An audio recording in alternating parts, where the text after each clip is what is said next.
Assalamu alaikum, dear students. Today's topic is meaning and scope of macroeconomics. See, the term macro in English has its origin in the Greek term macros, which means large. In the context of macroeconomics, large means economy as a whole. Thus, macroeconomics is defined as that branch of economics which studies economic activities, including economic issues or economic problems, at the level of an economy as a whole. It focuses on issues such as output level, employment level, and price level in the context of the economy as a whole. And it considers macroeconomic variables such as aggregate demand and aggregate supply. Aggregate demand refers to demand for all goods and services in the economy as a whole, and aggregate supply refers to output of all goods and services in the economy as a whole. So, according to M.H. Spencer, macroeconomics is concerned with the economy as a whole or large segments of it. In macroeconomics, attention is focused on such problems as the level of unemployment, the rate of inflation, the nation's total output, and other matters of economy wide significance. Now, scope of macroeconomics. See, uh,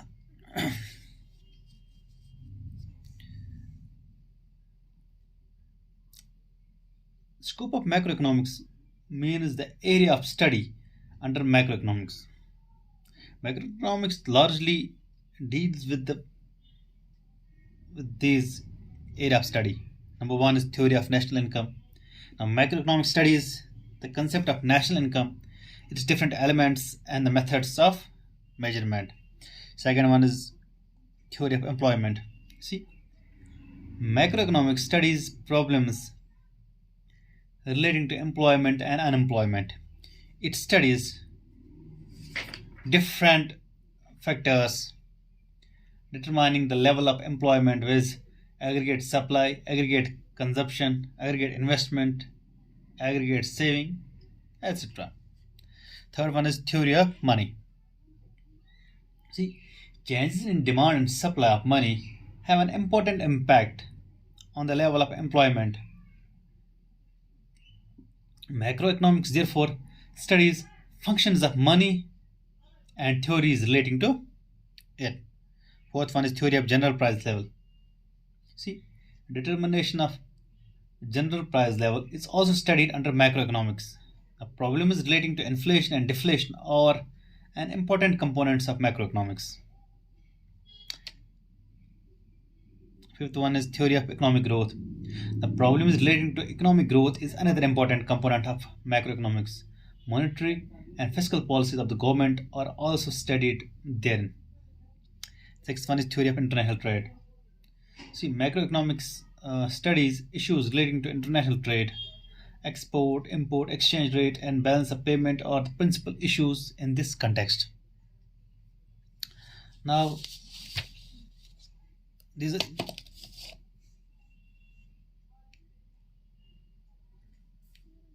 now you have studied the meaning and scope of macroeconomics.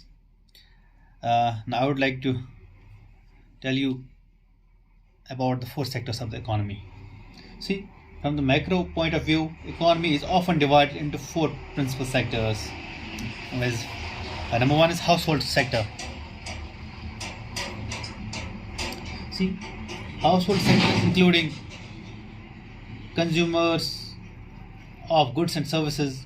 Households are also the owners of the factors of production. Second is producer sector. In producer sector including those engaged in production activity. This sector includes all producing units or firms in the economy. For the production of goods and services, the firms hire factors of production: land, labor, capital, and entrepreneurial skill from the households. Third one is government sector. The government sector acting as a welfare agency, engage in maintaining law and order, defense, and other service of public welfare. The government also acts as a producer, producing goods and services in public sector enterprises. Fourth one is external sector. See, the external sector is also called the rest of the world sector. So the external sector engaged in export and import of goods and the flow of capital between the domestic economy and the other countries of the world. Now these are the four sectors of the economy. And you know what is a macroeconomic variable? Now macroeconomic variables are those economic variables which are studied at the level of economy as a whole. These variables are important components of subject matter of macroeconomics. The important ones are the level of employment in the economy, national income, aggregate demand, aggregate supply, consumption, expenditure in the economy, and investment expenditure in the economy. So this is the meaning and scope of macroeconomics. Thank you very much.